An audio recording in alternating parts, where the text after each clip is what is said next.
سیاستدان ہوتے ہیں وہ کسی کے مخلص نہیں ہوتے. جب ان کی جڑیں مضبوط ہو گئی، حکومت مستحکم ہو گئی، تو پھر بنو امیہ نے تو ایک امام کو شہید کیا تھا، امام حسین کو کربلا معلی میں.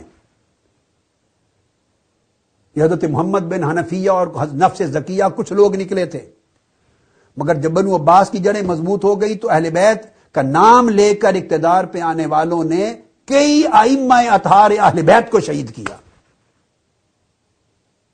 مدینہ طیبہ سے لے گئے امام موسیٰ کاظم کو اور کئی ائمہ کو قید کر کے کئی لے گئے بغداد، کسی کو قید خانے میں رکھا، کسی کو شہید کر دیا، کسی کو زہر پلا دیا. امام علی رضا کو قید خانے میں طوس میں ایران میں رکھا اور وہیں شہید ہو گئے. یہ بنو عباس کا وتیرہ تھا. چونکہ اہل بیت کے خلاف بنو امیہ کے اندر یہ عمل شروع ہوا، بغض کا، مخالفت کا، سب و شتم کا، اور اسی کو یوٹیلائز کیا بنو عباس نے اور ائمہ اطہار اہل بیت کو شہید کیا. اب وہ خاص میں وضاحت کر رہا ہوں کس طرف اشارہ فرما رہے ہیں مولا علی شیر خدا. فرما رہے ہیں چونکہ ان کو خطرہ تھا اہل بیت سے، چونکہ خلافت امام حسن مجتبی نے مصالحت کی تھی حضرت امیر معاویہ سے، اور اس مصالحت کے تحت خلافت پھر واپس امام حسن مجتبی کو جانی تھی، نہ ہو سکا.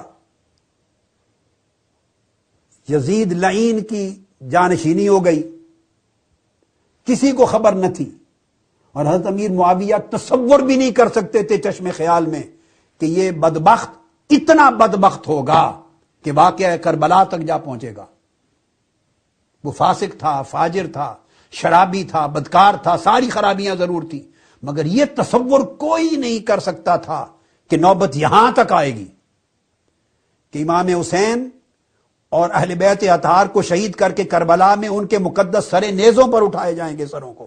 اتنا بدبخت یہاں تک پہنچے گا، ان کی شہادت سے، ان کے خون سے بھی اپنا منہ رنگنے سے باز نہیں آئے گا. یہ تصور کوئی نہیں کر سکتا تھا.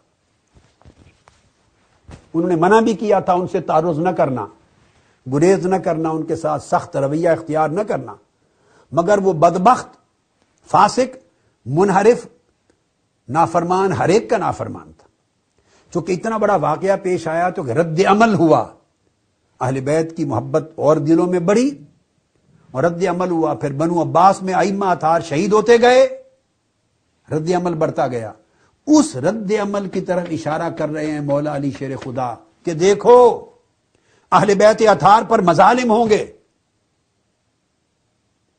جبر ہوگا، وہ قید ہوں گے، شہید کیے جائیں گے، جلا وطن کیے جائیں گے، بڑا ظلم ہوگا، مگر تم میری محبت کی وجہ سے افراد کا شکار ہو کر کہیں ان مظالم کی بنیاد پر ایسے رد عمل میں نہ چلے جانا کہ تم اصل ظالموں کی گرفت کرنے کی بجائے صحابہ کرام پر زبانیں کھولنے لگ جاؤ اور خلفائے راشدین پر زبانیں کھولنے لگ جاؤ